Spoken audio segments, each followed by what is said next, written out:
PS news morning bulletin కు స్వాగతం. రోజులోని తొలి ప్రధానాంశాలు మీకోసం. తాగునీటి సమస్యపై అప్రమత్తంగా ఉండాలన్న సీఎం, ఎల్నినో ప్రభావంపై అధికారులకు కీలక ఆదేశాలు, నీటి నిర్వహణపై ప్రత్యేక ప్రణాళికలు, రిజర్వాయర్ల నీటిపై నిరంతరం పర్యవేక్షణ.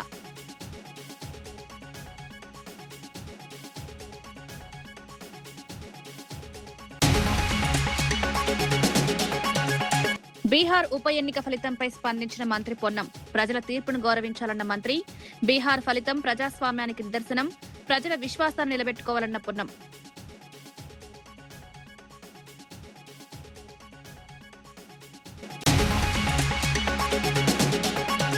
టీటీడీ ఆసుపత్రుల మందుల సరఫరాపై భూమన తీవ్ర ఆరోపణలు. టీటీడీ వైద్య సరఫరాలపై విచారణ, టీటీడీ ఆసుపత్రుల్లో పారదర్శకత లేదన్న భూమన, టీటీడీ వైద్య సేవలపై ప్రభుత్వానికి ప్రశ్న.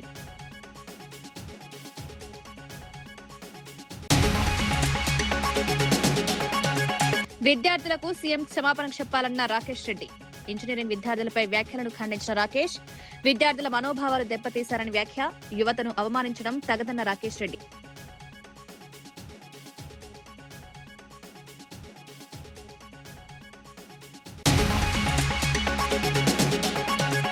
భోగాపురం పనులు జగన్ హయాంలోనే జరిగాయన్న మార్గాని భరత్. భోగాపురం క్రెడిట్ పై ప్రభుత్వాన్ని ప్రశ్నించిన భరత్, విమానాశ్రయ నిర్మాణంలో జగన్ పాత్రను గుర్తు చేసిన వైనం, భోగాపురం విషయంలో నిజాలు చెప్పాలని వ్యాఖ్య. సచివాలయంలో ఆర్టీజీఎస్ కేంద్రంలో వివిధ శాఖల పనితీరును సమీక్షించిన ముఖ్యమంత్రి చంద్రబాబు నాయుడు, ఎల్నినో ప్రభావంతో ఏర్పడే వర్షాభావ పరిస్థితులను దృష్టిలో ఉంచుకుని తాగునీటి సమస్యపై ప్రత్యేక దృష్టి పెట్టాలని అధికారులను ఆదేశించారు.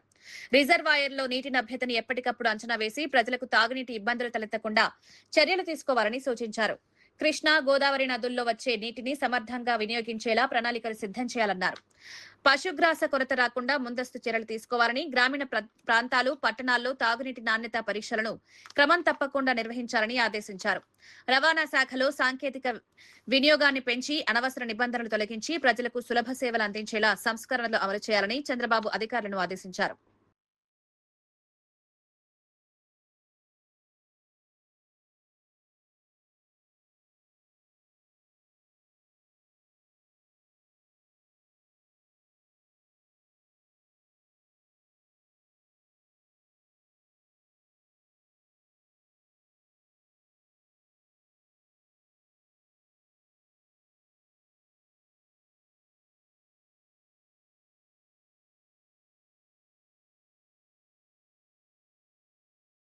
బీహార్ ఉప ఎన్నిక ఫలితంపై తెలంగాణ మంత్రి పొన్నం ప్రభాకర్ స్పందించారు. బీజేపీ జాతీయ అధ్యక్షుడు నితిన్ నవీన్ ఖాళీ చేసిన స్థానంలో బీజేపీ పరాజయం పాలవడం ప్రజల తీర్పుకు నిదర్శనమన్నారు. ప్రజాస్వామ్యంలో రాజ్యాంగ విలువలను గౌరవిస్తూ ప్రజల అభిప్రాయానికి అనుగుణంగా పాలన సాగించాలని ఈ ఫలితం స్పష్టం చేసిందన్నారు. నియంతృత్వ ధోరణులు కొనసాగవని ప్రజలు మరోసారి తమ ఓటుతో నిరూపించారని వ్యాఖ్యానించారు. ప్రజల విశ్వాసాన్ని నిలబెట్టుకునే విధంగా ప్రభుత్వాలు పనిచేయాలని, ప్రజాస్వామ్య స్ఫూర్తిని కాపాడాల్సిన బాధ్యత ప్రతి రాజకీయ పార్టీపై ఉందని పేర్కొన్నారు. భారతీయ జనతా పార్టీ పతనం ప్రారంభమైంది. మన్ కీ బాత్ కాదు, ప్రజల మాట వినమని చెప్తా ఉన్నది ప్రజలు. అంతేకాదు నరేంద్ర మోడీ, అమిత్ షాల తానేషాహి ఏదైతే నియంతృత్వం ఉందో నడవదు అని చెప్తా ఉన్నారు ప్రజలు. ప్రజాస్వామ్యము, రాజ్యాంగము ఈ భారతదేశ భౌగోళిక, సామాజిక అన్ని పరిస్థితులలో అర్థం చేసుకొని ఇక్కడ ఉన్నటువంటి సామాజిక పరిస్థితులను నడపాలి తప్ప నియంతృత్వంగా నడవదు ప్రభుత్వం అనే మాట చెప్పే ప్రయత్నం జరిగింది. ఇప్పటికైనా భారతీయ జనతా పార్టీ బుద్ధి తెచ్చుకొని సరైన విధంగా ప్రజలకు పరిపాలన అందించాలని డిమాండ్ చేస్తూ ప్రజాస్వామికంగా ఉండాలని కోరుకుంటూ కాంగ్రెస్ పార్టీ తరఫున ఇది భారతీయ జనతా పార్టీకి ఒక చెంపదెబ్బలాగా భావిస్తూ ఉంది. సిపిఎం సీనియర్ నాయకుడు, రైతు సంఘం మాజీ డివిజన్ కార్యదర్శి, బస్వాపురం మాజీ సర్పంచ్ కామ్రేడ్ రాసాల వెంకటేశ ప్రథమ వర్ధంతి సందర్భంగా ఈ నెల 6న బస్వాపురంలో స్మారక స్తూపావిష్కరణతో పాటు బహిరంగ సభ నిర్వహించనున్నట్లు సిపిఎం రాష్ట్ర కమిటీ సభ్యుడు కొండమడుగు నరసింహం తెలిపారు. ఈ కార్యక్రమానికి సిపిఎం రాష్ట్ర కార్యదర్శి జాన్ వెస్లీ, కేంద్ర కమిటీ సభ్యుడు ఎస్ వీరయ్య, రాష్ట్ర కార్యవర్గ సభ్యుడు ఎండి జహంగీర్ తదితరులు హాజరవుతారని వెల్లడించారు. రైతులు, వ్యవసాయ కార్మికులు, పేద ప్రజల హక్కుల కోసం రాసాల వెంకటేష్ జీవితాంతం పోరాడారని కొనియాడారు. ఆయన ఆశయాలను ముందుకు తీసుకువెళ్లేందుకు ఈ సభ దోహదపడుతుందని పేర్కొన్నారు. గ్రామంలో వారి స్తూప ఆవిష్కరణ బహిరంగ సభ నిర్వహిస్తూ ఉన్నాం. ఈ బహిరంగ సభకు సిపిఎం రాష్ట్ర కార్యదర్శి కామ్రేడ్ జాన్ వెస్లీ గారు, సిపిఎం పార్టీ కేంద్ర కమిటీ సభ్యులు కామ్రేడ్ ఎస్ వీరయ్య గారు, సిపిఎం పార్టీ రాష్ట్ర కార్యదర్శి వర్గ సభ్యులు యాదాద్రి భువనగిరి జిల్లా కార్యదర్శి ఎండి జహాంగీర్ గారు పాల్గొంటా ఉన్నారు. ప్రధానంగా కామ్రేడ్ రాసాల వెంకటేష్ గారు బస్వాపురం ప్రాజెక్టు నిర్మాణం నుంచి మొదలుకొని ప్రాజెక్టు పూర్తయ్యే వరకు అనేక ఉద్యమాలు తీసుకుంటూ ప్రాజెక్టు కావాలనే ఒక పోరాటం నడుపుతూనే ప్రాజెక్టులో ముంపు గురవుతున్న రైతాంగానికి నష్టపరిహారం ఇవ్వాలని, ముంపు గురవుతున్న తిమ్మాపురం, తర్వాత లప్పనాయక్ తండా, చౌకుల తండా ఈ నిర్వాసితులకు బహిరంగ మార్కెట్ ప్రకారం 2013 భూసేకరణ చట్ట ప్రకారం నష్టపరిహారం ఇవ్వాలని అనేక ఉద్యమాలు నడిపిన దాంట్లో వెంకన్న పాత్ర చాలా గొప్పది. అదేవిధంగా రైతు సంఘం నాయకుడిగా ఇక్కడ బునాది గాని కాలువ గురించి కానీ, వడపర్తి కత్వ గురించి కానీ, రైతులకు పండించిన పంట గిట్టుబాటు ధర కావాలని, మార్కెట్ వ్యవస్థ ఉండాలని ఇట్లా అనేక కార్యక్రమాలు తీసుకుంటూ, అదేవిధంగా గొర్రెల కాపర్లు, వృత్తిదారుల సమస్యల మీద కూడా వెంకన్న సుదీర్ఘమైన పోరాటాలు నడిపిన పరిస్థితి ఉంది. గ్రామ సర్పంచ్గా గ్రామాన్ని అభివృద్ధి చేసే దాంట్లో చాలా కీలక పాత్ర పోషించిన పరిస్థితి ఉంది. అందుకనే వెంకన్న యొక్క మొదటి వర్ధంతి సందర్భంగా ఈ నెల 6 తారీఖు నాడు బస్వాపురంలో సాయంత్రం నిర్వహిస్తున్న బహిరంగ సభలో ఈ మండలంలో, జిల్లాలో ఉన్న అన్ని వర్గాల ప్రజలు, రైతులు, వ్యవసాయ కూలీలు, అన్ని వర్గాల ప్రజలు పెద్ద ఎత్తున పాల్గొని జయప్రదం చేయాలని విజ్ఞప్తి చేస్తా ఉన్నా. దేశవ్యాప్తంగా అనేక రాజకీయ పార్టీల విషయాల్లో కీలక పాత్ర పోషించిన రాజకీయ వ్యూహకర్త ప్రశాంత్ కిషోర్ సొంతంగా జన్ సూరజ్ పార్టీని ఎందుకు స్థాపించారనే అంశం మరోసారి చర్చనీయాంశమైంది. కాంగ్రెస్ పార్టీలో చేసే అవకాశాన్ని వదులుకుని ఆ పార్టీ పునర్నిర్మాణానికి సమగ్ర బ్లూ ప్రింట్ ఇచ్చినా అది అమలు కాకపోవడంతో కొత్త రాజకీయ ప్రయాణానికి శ్రీకారం చుట్టినట్లు విశ్లేషణలు చెప్తున్నాయి. రాహుల్ గాంధీతో జరిగిన చర్చల అనంతరం బీహార్ ప్రజల్లోకి నేరుగా వెళ్లాలని నిర్ణయించి పాదయాత్ర ప్రారంభించిన ప్రశాంత్ కిషోర్ ప్రజల సమస్యల ఆధారంగా రాజకీయ ప్రత్యామ్నాయం నిర్మించాలని లక్ష్యంగా పెట్టుకున్నారు.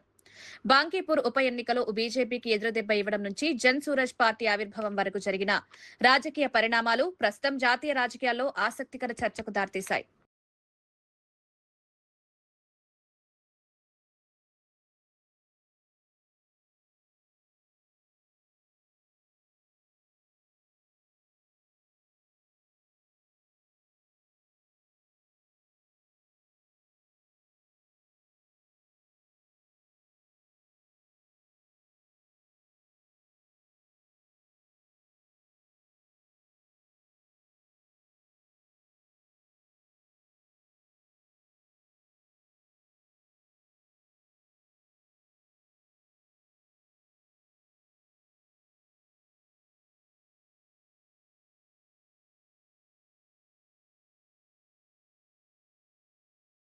గుంటూరులో నిర్వహించిన మీడియా సమావేశంలో వైఎస్ఆర్సీపీ నేతలు కూటమి ప్రభుత్వంపై తీవ్ర విమర్శలు చేశారు. రాష్ట్రంలో అధికారంలోకి వచ్చిన నాటి నుంచి ప్రతిపక్ష నాయకులపై కక్ష సాధింపు చర్యలకు పాల్పడుతోందని ఆరోపించారు. అభివృద్ధిని పూర్తిగా పక్కన పెట్టి అబద్ధపు ప్రచారాలు, రాజకీయ దాడులతో ముందుకు సాగుతోందని మండిపడ్డారు. ఎన్నికల సమయంలో ఇచ్చిన హామీలను అమలు చేయడంలో ప్రభుత్వం పూర్తిగా విఫలమైందని విమర్శించారు. ప్రజా సమస్యలను పరిష్కరించకుండా రాజకీయ కక్షలకే ప్రాధాన్యమిస్తోందన్నారు. ప్రజల తరపున తమ పార్టీ నిరంతరం పోరాటం కొనసాగిస్తుందని, ప్రభుత్వ వైఫల్యాలను ప్రజల్లోకి తీసుకెళ్తామని నాయకులు స్పష్టం చేశారు. ఈయన కొంత అడ్వాన్స్ ఇచ్చాడు సూర్యచంద్రం అనే ఆయనకి, ఈయనది కొయ్యలగూడెం. ఆ అడ్వాన్స్ తీసుకుని పొగాకు సక్రమంగా సరఫరా చేయకపోవటం వల్ల ఆయన్ని అడిగాడు.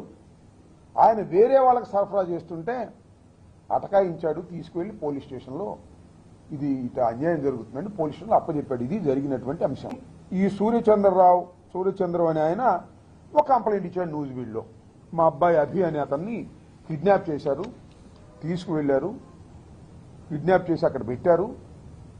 దాంతో నేను బషీర్ వీళ్ళ అబ్బాయి, ఎవరు ముస్తఫా గారి అబ్బాయి తీసుకువెళ్ళాడు, నేను ఎంక్వైరీ చేశాను. తర్వాత ముస్తఫా గారికి కూడా ఫోన్ చేస్తే ముస్తఫా గారు నా డబ్బులు ఇచ్చి తీసుకెళ్లి మీ అబ్బాయిని అన్నాడు అని ఎఫ్ఐఆర్లో ఉన్న సారాంశం.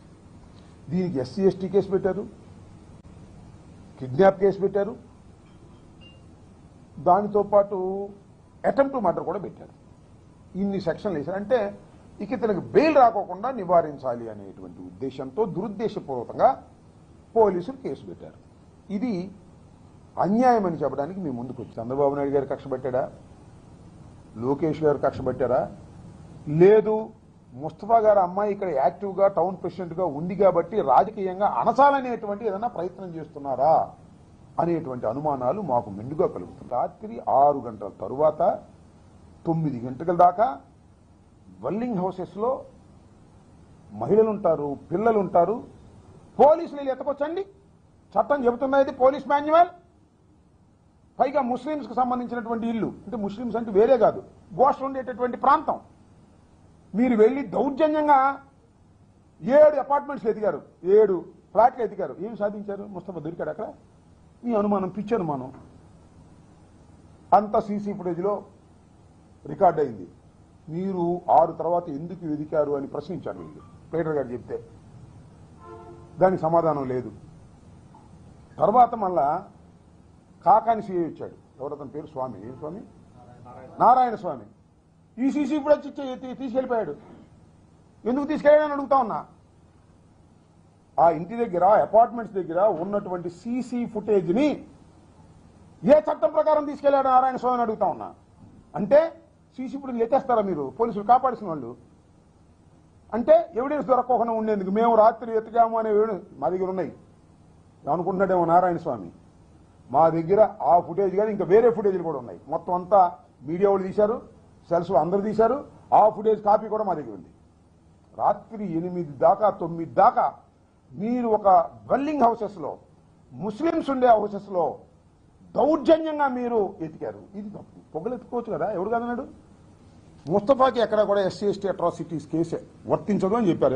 ఆలూరు నియోజకవర్గంలో జరిగిన ఘటనపై వైఎస్ఆర్సీపీ ఎస్సీసీల అధ్యక్షుడు టీజేఆర్ సుధాకర్ బాబు తీవ్రంగా స్పందించారు. టీడీపీ కార్యకర్త నాగరాజు పోలీసుల సమక్షంలోనే తన భార్య నైటీని చింపివేశాడని ఆరోపించారు. అయితే ఆ ఘటనను ఎమ్మెల్యే విరూపాక్షిపై మోపుతూ మంత్రి కొలుసు పార్థసారథి అసత్య ప్రచారం చేస్తున్నారని మండిపడ్డారు.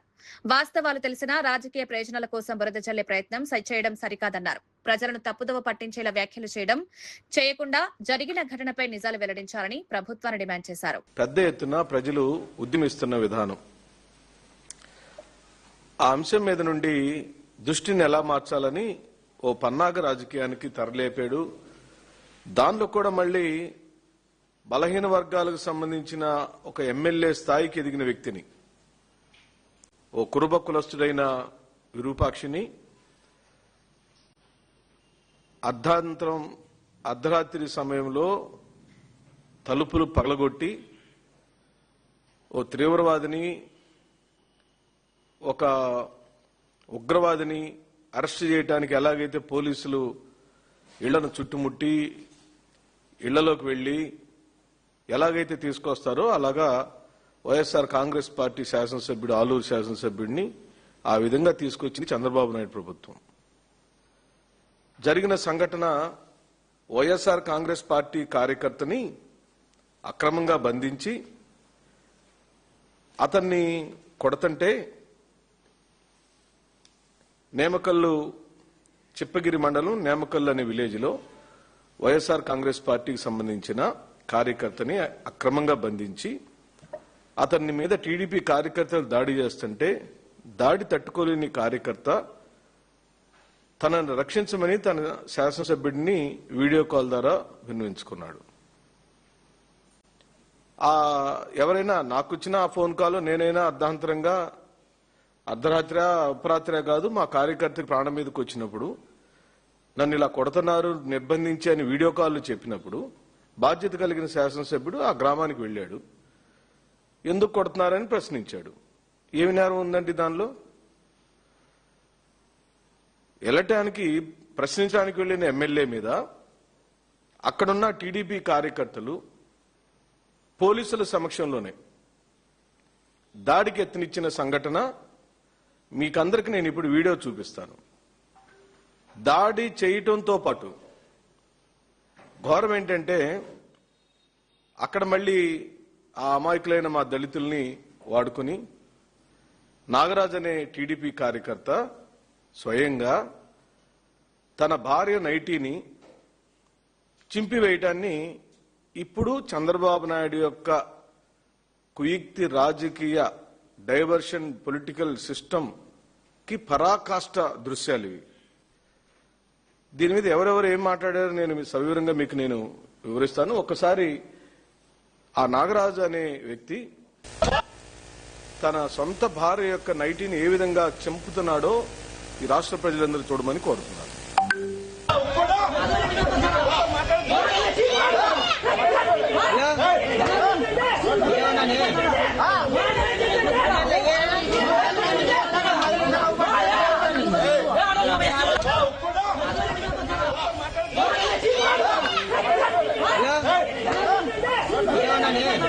హార్మోజ్ జలసంధి అంశంపై అమెరికాతో చర్చలు జరుగుతున్నాయన్న వార్తలను ఇరాన్ విదేశాంగ శాఖ అధికార ప్రతినిధి ఇస్మాయిల్ బఘాయి ఖండించారు. ఈ అంశంలో అమెరికాతో ఎలాంటి చర్చలు జరగడం లేదని స్పష్టం చేశారు. తమ సముద్ర రవాణా అవసరాలకు సంబంధించి ఒమన్తో మాత్రమే ద్వైపాక్షిక సాంకేతిక చర్చలు కొనసాగుతున్నాయని తెలిపారు. ఒమన్తో కుదిరే ఒప్పందం వల్ల హార్మోజ్ జలసంధి పూర్తి స్థాయిలో తెరుచుకుంటుందనే ప్రచారంలో నిజం లేదన్నారు. అమెరికా విధించిన ఆంక్షలు, సైనిక ఒత్తిడిల వల్లే ప్రస్తుత పరిస్థితులు ఏర్పడ్డాయని ఆరోపించారు. اولین فرصت با مشورت عمان، با همکاری عمان مسیری رو تعیین بکنیم، مسیری که قاعدتاً موقت خواهد بود. بر اساس اون بتوانیم ایمنی کشتیرانی در تنگه هرمز رو فراهم بکنیم. تفاهم بر سر مسیر تردد ایمن کشتیرانی از تنگه هرمز شرط لازم برای بازگشایی تنگه هرمز هست، ولی شرط کافی نیست. تنگه هرمز به خاطر اختلاف نظر بین ایران و عمان مسدود. జపాన్ కరెన్సీ యెన్ విలువ గణనీయంగా పడిపోవడంతో అమెరికా, జపాన్ ప్రభుత్వాలు సంయుక్తంగా కరెన్సీ మార్కెట్లో జోక్యం చేసుకున్నాయి. ఈ చర్యపై అమెరికా అధ్యక్షుడు డొనాల్డ్ ట్రంప్ స్పందిస్తూ జపాన్తో అమెరికాకున్న బలమైన స్నేహబంధానికి ఇది నిదర్శనమని తెలిపారు. ప్రపంచ ఆర్థిక వ్యవస్థ స్థిరత్వాన్ని కాపాడేందుకు జపాన్కు తమ పూర్తి మద్దతు కొనసాగుతుందని పేర్కొన్నారు. ఈ ప్రకటనల అనంతరం డాలర్తో పోలిస్తే యెన్ విలువ కొంతమేర పుంజుకున్నట్లు ఆర్థిక వర్గాలు వెల్లడించాయి. అంతర్జాతీయ మార్కెట్లలో కరెన్సీ స్థిరత్వాన్ని కాపాడేందుకు ఇరు దేశాలు సమన్వయంతో పనిచేస్తున్నాయని విశ్లేషకులు అభిప్రాయపడుతున్నారు. World economy. But we make, like when we did with Argentina, I got criticized, we made $25 billion on that deal. On Venezuela, we make hundreds of billions of dollars. I make good deals. Japan wanted to, it was really more than anything else, it was a signal of friendship. Because the yen is weakening and the dollar is doing great. The fact is, our country is doing great. Everybody wants help from our country. You said the anti-weapon, and I'm with the ABC.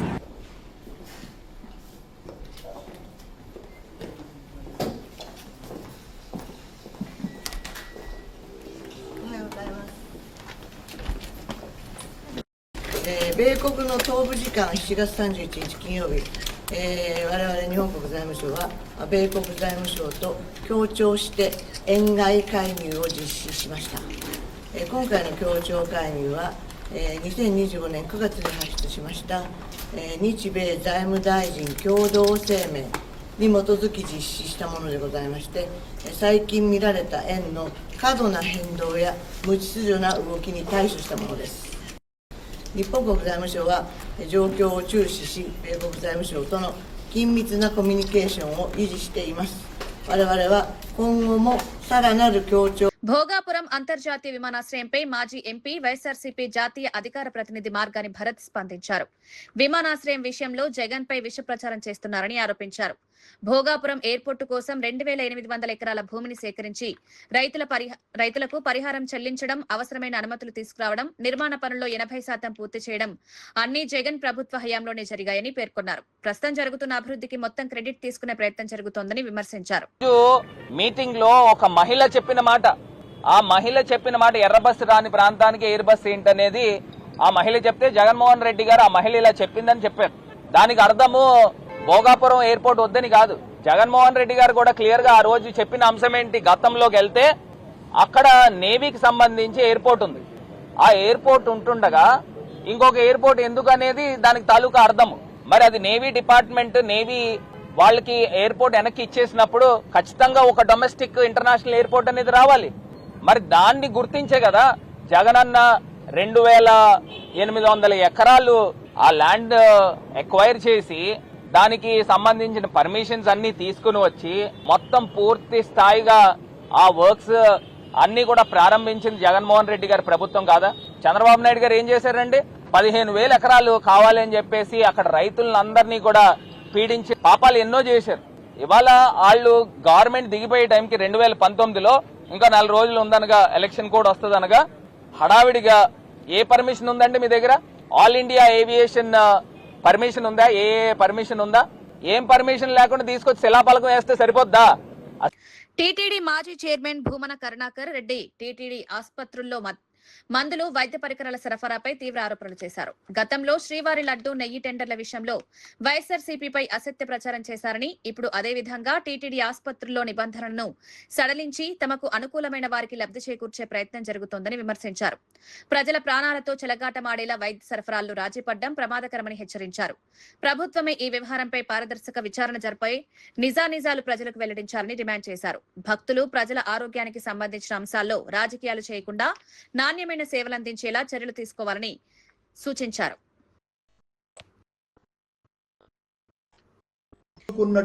నిర్ణయమని నెయ్యి సరఫరాదారులకు సంబంధించిన టెండర్లకు జరిగిన సడలింపు వలనే మొత్తం నెయ్యంతా కూడా కల్తీ నెయ్యి వచ్చేసింది అని రకరకాలైనటువంటి నీచపు మాటలు మాట్లాడినారు చంద్రబాబు నాయుడు గారు, నారా లోకేష్ గారు, పవన్ కళ్యాణ్ గారు. ఊరు వాడ ఎక్కడ పట్టినా ఇదే విమర్శ చేసినారు. మేం చాలా స్పష్టంగా ఆ రోజున దాన్ని ఆధారాలతో నిరూపించినాం.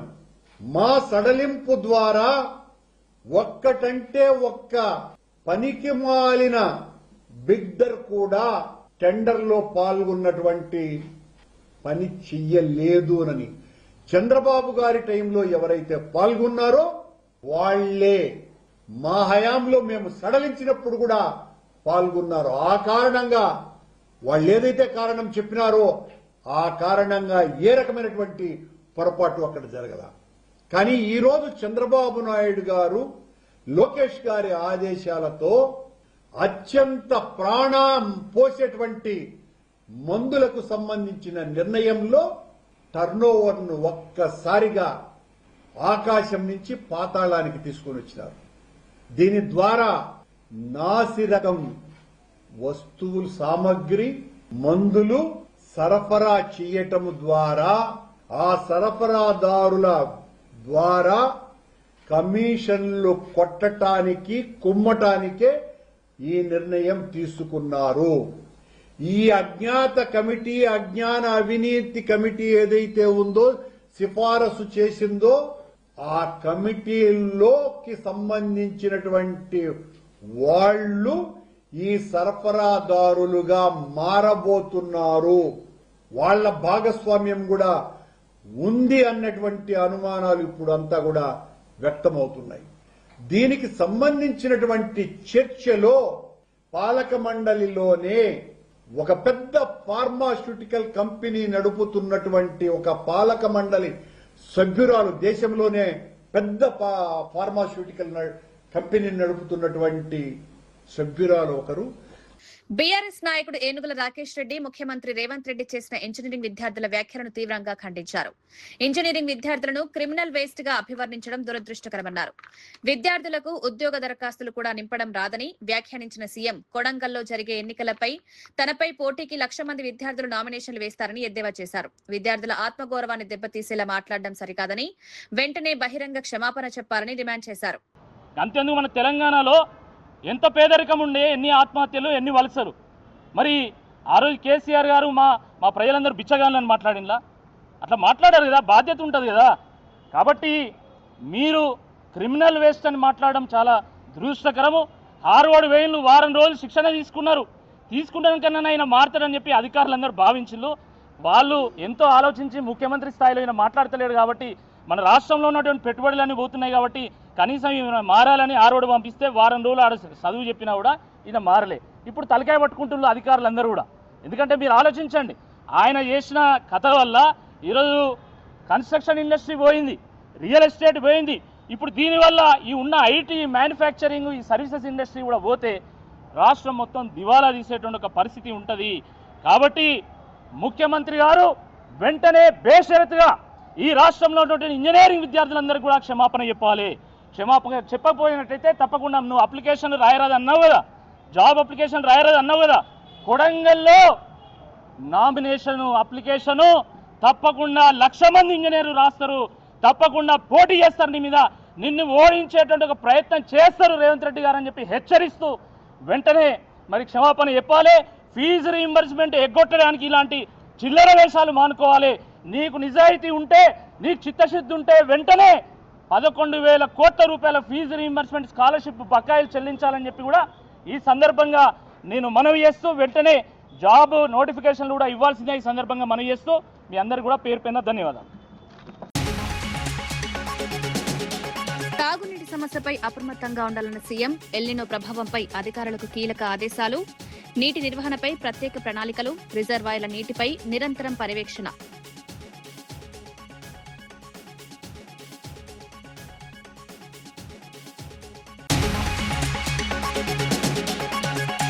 బీహార్ ఉప ఎన్నిక ఫలితంపై స్పందించిన మంత్రి పొన్నం, ప్రజల తీర్పును గౌరవించాలన్న మంత్రి, బీహార్ ఫలితం ప్రజాస్వామ్యానికి నిదర్శనం, ప్రజల విశ్వాసాన్ని నిలబెట్టుకోవాలన్న పొన్నం.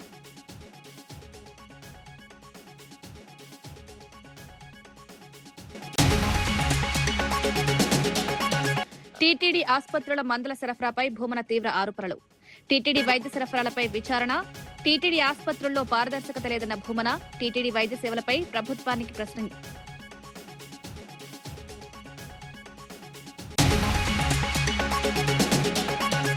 విద్యార్థులకు సీఎం క్షమాపణ చెప్పాలన్న రాకేష్ రెడ్డి, ఇంజనీరింగ్ విద్యార్థులపై వ్యాఖ్యలను ఖండించిన రాకేష్, విద్యార్థుల మనోభావాలు దెబ్బతీశారని వ్యాఖ్య, యువతను అవమానించడం తగదన్న రాకేష్ రెడ్డి.